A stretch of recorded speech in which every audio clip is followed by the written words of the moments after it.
good when I'm winning, it makes me want to win more. I'm addicted to victory, I'm a junkie when I score. I feel good when I'm winning, it makes me put the hammer down. Blasting past the haters, I'm the king of this town. Well, what makes a winner besides just a win? It's hard work and focus and discipline, and cutting out the bad shit.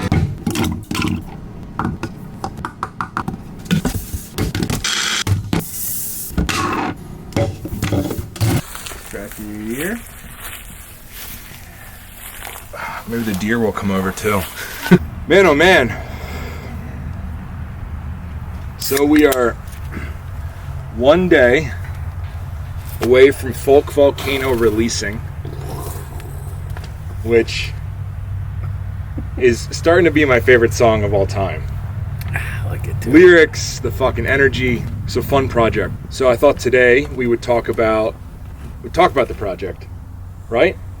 Because I think that a video a little while ago I told people, I was like, if you're like making music, just fucking make it and upload it. Just do it. It's a great video. Great message for the people. A lot of people hesitate on that. Yeah. Like I hesitate. I think if you're an artist or you're doing something creative, in your head you think to yourself like, well, it needs to be better, or I need a bigger platform, or I need a bigger fan base, or I need a record label, or I need money, or I need videos, or there's so many things you feel like you need. The truth is, like, you don't need any of those things. Things are nice. Yeah. You can actually just fucking create and put it out. And I think that's something so fun about this project. I know that the music isn't gonna hit the way some of the other music's gonna hit. We're doing it because we love it, which is a really cool reason. Yeah. What are you guys doing? Come on, we're having an interview. Come in. I love that. I love that they're maniacs. I got a clip of the 9/11 doing donuts. Yeah. And then like coming out. We're climbing up the Folk Volcano. Feel the ground shake, it's about to blow. We're climbing up the Folk Volcano. Get you a ticket for the show. Echo like chases. She's so crazy. Was she chasing the deer out? Yeah, the deer was in She doesn't like the deer in there? She probably thought it was close to her feet or something, and she felt threatened. And, she wasn't going to let that happen. Typical woman. Oscar's just trying to hang out. Yeah. What do you expect from the album coming out? I know it's like an interesting, because like there's always, I think, with projects some kind of expectations. Yeah, there is, but it's also, like you said, we're just doing it for the fun of it and for what feels right at the time. And that's what folk music's all about to me, is like just documenting the time. And that's what we've been doing. And this chapter 3 it's really the first one that I wrote majorly here at the farm in the cabin, just looking out at the horses in the morning and going for walks and writing songs. And They're very Montana-based songs too. Yeah. It was basically the winter to spring. It was just the best place I could be in mentally and physically. And then we went to the studio and we did them in a day and a half. That's really the craziest part of the whole thing. Yeah. 15 songs in a day and a half. It's a lot, but you were super practiced. Yep. Super practiced. I remember them recording your guitar and being like, you got that on the first take. And just, listening back, I listened back the other day. I'm just really proud of the way it came out and how it sounds. And we really caught our groove with the production team and the way that they did it and mixed it. And we didn't have any notes for them. They sent us the first mix and we were like, oh yeah. That is another point, is like we're not recording with folk producers. Not at all. Right? We're recording, we're recording with the top metal dudes in the world. Yeah. I think in the world. Grant and Carson from Atrium Audio, like, they're the dudes. Yeah. It's definitely an interesting playing music that they've never heard before and then trying to make it work. So idea, because I think there's a lot of business people here, right? But idea on like the cost of the album. One, I think we could have recorded it here. I think that folk music leans into like, I don't want to say like a lesser production, but it works. Yeah. but we really like the experience of flying out there. So, I mean, dude, full cost on the album. So it's $1,000 a day studio, 2 days. So $2,000, plane tickets, Airbnb. That's it. And I think it costs, I think it's like $59 was the bill to upload the album. Nice. Something like that. Yeah. So, whatever that comes out to. Less than $5,000. Yeah, less than $5,000. So I think that and we could have done it even cheaper than that, right? What would you, that's a loaded question because I know what my answer is. It's not a question. I want to perform more. I was just in Cabo yesterday and walking past the bar that we played at was like, whoa, that was rad. Yeah. We are an American folk band. I know a lot of you guys are here for folk music. You like it. Our name is Lane and Ammo, currently from Montana and Plymouth, Massachusetts. I turned 40 years old today. I'm a firm believer in you are in control of your destiny. And when I say you're in control of your destiny, you're also in control of where you live. And this song goes out to my little friend here, Jacob. Let's go, Jake! Jake came out to visit Montana, and when he was out there, he wrote this song on the airplane on the way home. And this song is called I Might Move. Let's go! Get that mountain air out of my goddamn lungs. It's like the mountain wanted the song the second I woke up. It was cold there, but the birds sang. Summer's on its way. I flew back home like a dum-dum to turn dough into money. But I might move. Throw all my shit in my pickup truck and go. And I used to think that, I've seen some bands play and there's not many people there.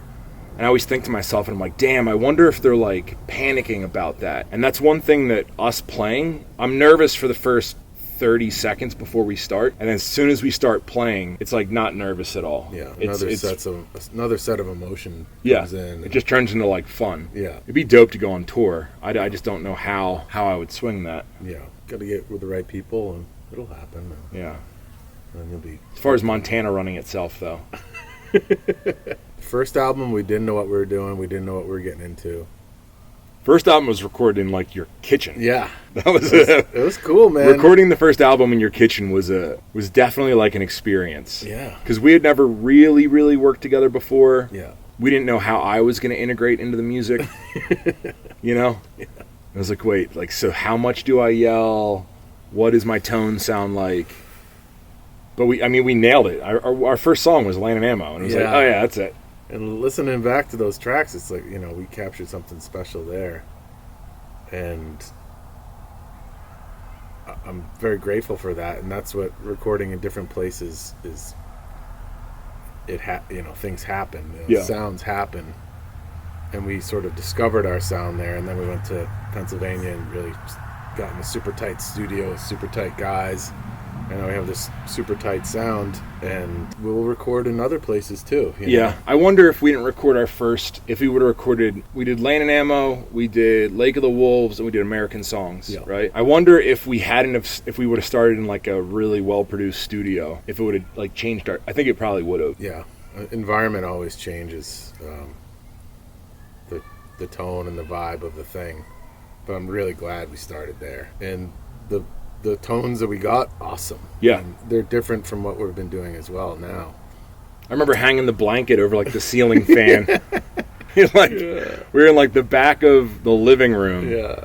Right? Living room is what that'd be called? That was connected to the kitchen. I remember blankets over the TV and blankets around, and we recorded the first take, and they were there's some kind of sound. Maybe it's the ceiling fan, wrapping a blanket around the ceiling fan. That was fun. That was fun. Yeah, and there was an issue with the headphone thing, I remember, because he brought all of his stuff down from Portland to do it. He brought everything. Yeah, and he didn't know, because he was used to his space. Yeah, which we recorded in his space too. Yeah. We did Freedom Train there. We did. Yep. Dare to Dream. Yep. And Stand Down. Yep. There was a bunch recorded in his actual, and that was the folk studio. Yeah, with the folk guy of Portland, Jason Phelps. Shout out to him, man. And he gets a great sound, and he has a great mastering guy, and they have their thing, and it's very much of the Americana ilk. And then we like, let's just try it at the heavy metal studio. Yeah. And we're like, yeah, why not? And working with those guys is great, and they work really fast, and had no idea what we were going to do. I don't know if they've ever tracked an acoustic guitar like that. I don't think they've ever tracked an acoustic guitar. Yeah, like, not to be... No. I just don't think they have. No, they track heavy guitars, a lot of them, and they have their system. It's amazing how they can put together heavy music so clean and so fast, and, like, still have it sound really good and not generic, right? Yeah. So they're the dudes that do all the Kill Rob Bailey stuff with me. And once again, the system is down, dude. It's the studio process for us. I know a lot of bands, because I talk to them, a lot of bands will come in and they'll block off like 20 days. There's a lot of days where it's like, oh, well, I'm just not feeling it today, or stuff like that. And we come in as like absolute professionals, almost like a fucking business. Yeah. We have our structure in the morning, what time we wake up. You do what you do, I do what I do. We get the same sandwiches, we show up. We eat our sandwiches, we like bullshit for half an hour, we start tracking, we do lunch, we have very specific things we eat and we drink, and then like we wrap at 4 o'clock. It's just like we're fucking machines, dude. Yeah. Machines. And they're dealing with these guys that track people every day, big timers. And like we come in there, we're just like bop, bop, bop, bop, bop, and they're like, holy shit, it's done. And we're kind of like, holy shit, it's done too, but that's what we set out to do, and there's no stopping us. And I think we do the creative process a lot happens like before you get there. Like a lot of people like write in the studio, and then there's obviously like a big band. I think that's something too, is if you notice there's no percussion, there's no bass, it's just you and me. Yeah. And I think that's something we committed to. Even Folk Volcano, which once again I think is my favorite song. We have like a foot stomp and clap that we recorded in the studio. And the foot stomp and clap, even for me, I was like, I don't know if we should be doing this. Like, I really want to keep it. Because I think there's something like, so in business, right? Like, that's what I like about startups. That's why I have such a hard time scaling my companies, right? Is because I like working with the least amount of resources as possible. I mean, my personal preference is the creativity comes out when there's not a big budget, when there's not a big team. I've been on a lot of video shoots where there's a runner and there's a lighter and there's a DP and then there's a director, an assistant director. You're just looking around, you're like, no one's being creative. No one's really fucking thinking. Everyone's just sort of doing their little job waiting to get done. Yeah. And I think that when you have no resources, when you really have a guitar and it's like, cool, how do we make our voices as impactful as possible? Because drums, not that drums are cheating, but like you can definitely ramp the fuck up with drums, you can ramp up with synth, all those different elements, like other background vocals and harmonicas, and like it adds so much. But I think that the challenge of just like all we have is one fucking guitar and our voices, like what can we do that's as impactful as possible? Yeah. I fucking love it. Yeah. I love it. And the songs they're all songs you can sing with. Right? Like, I think that's another beautiful thing. And that's something that from the beginning, I realized was cool about my music was I'm not like I'm like not the greatest vocalist in the world. So I think that a lot of people, specifically with me, and that's something I like about your voice too, is obviously you're better than me, but there's an element of like, oh, I can sing along with this. Yeah. Like, there's an element of like, oh, they're like me, right? That's folk music. Yeah. You listen to Adele in the car and you're like, that ain't I can't do this, right? I'm not going to sing Adele at the bar around a campfire with my boys. Yeah. But this is something, oh yeah, fuck yeah, I can do this. Even a lot of the metal stuff, the deep guttural fucking screams and the lows and the highs, a lot of times you can't sing along because it's too fucking much. Yeah. And I think we really leave that avenue open for the people. I think that's my biggest dream is playing shows where people know all the words and they sing along. Yeah. Yeah. And we normally have like 3 people and they fucking give it hell and I'm like, this feels so good. It. But that's also the people, those are our fans now and the people that are interacting with everything that we put out, and those people are growing slowly and surely because they feel that, because you have to feel it, you know? It's not just like, oh, I should like this, I should be into this. Yeah. This is cool for like what I'm doing. It's like, no, man, this is just, these are the stories that we're putting out, that we want you to sing along to, and hopefully make you feel better in your hard day. Yeah, we don't, and that's another thing about feeling better, right? We're not writing songs about heartbreak. That's like such a common thing to write. Yeah. I think is about that place of pain, of not being okay, of breaking up with a girl. Yeah. I mean, Post Malone just dropped an album, right? Yeah. And I think a lot of his songs just about him not being okay. Yeah. And it's cool to identify with that, but I think that for us, the energy that I want to put out is like, there's enough out there with not being okay. Yeah. So like if we can put out music that's about feeling like you're the hardest worker or chasing your dreams now more than ever. Yeah. I love that there's deer just walking around. There's But a I couple think, babies too. Really? Yeah. There's man, farm's so cool. yeah. I think they're putting out like all that positive shit in the world, right? Yeah. I had a really weird conversation with I've been falling more in love with specific energy. Mm-hmm. Right? And I think that growing up on hardcore and growing up on some of that stuff, I've been drawn towards like that teenage angst, maybe some sad shit. I've surrounded myself with some people like that are like negative. Anyone that's worked for me has probably seen that and they're like, wow, it's so negative. As I learn how energy works, like I'm so much more in tune now with what I want to put out. Yeah. Even my vlogs, right? They're always fucking positive. Like I go through hard shit, but I want to show people like it's fucking gold, man. Because I think I want to spread around the right energy, right, for the right people. Yeah. The conversation that I had, but on the private jet when we played on the jet, Yeah. which I don't think I've even uploaded here. That's why I'm a miner in a gold mine. That's why I'm a miner in a gold mine. My man! The Federal Reserve is out for its own. Eyes gone blind, can't see where it's going. Charlie Munger says be out to zero. Landing ammo. What energy do we want to put out, and then what do we want to get back? Yeah.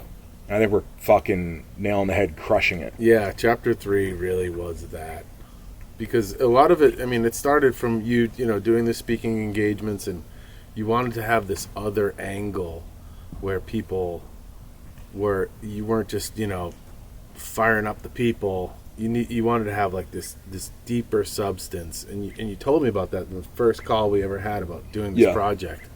And I was like, man, that sounds so powerful. When we realized about the music, about doing the speeches in between music, and for you guys that haven't seen us live, which not many people have, I'll do like a 5-minute speech about the song, right? And then we'll go into the song. So something like a Land and Ammo or American Songs, and really like lean into it. And what I've noticed is puts people in this really interesting trance to where because they're listening to music, but they're actually fucking listening because they're so primed with what the song is about that by the time we start playing it, they want to hear every word. It took me a few times to get used to that because as you're playing, you're seeing the people's faces like this. Like they're not even like really jiving to the music, listening to every single word. I know this song really fucking means something. Yeah. It's really cool. Yeah, it's amazing. The first couple times I was like, I don't know if I like this.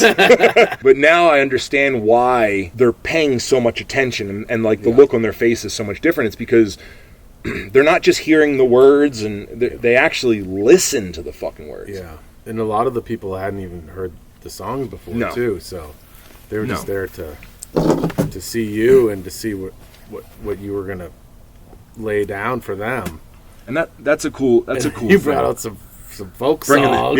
Bringing out the folk, and nobody expects it. They're like, I thought he was metal. Yeah. I think you said something there that I want to touch on, which is, and not a lot of people heard the songs. Yeah. Right?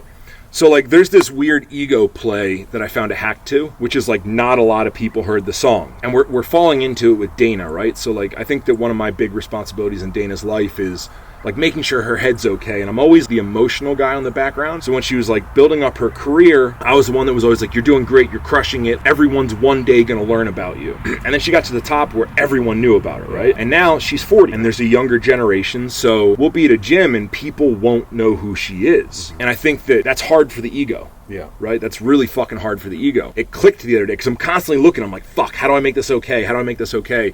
Or we go to a younger expo and like her line's not that big. And I see her thinking like, am I washed up? Am I washed up? Yeah.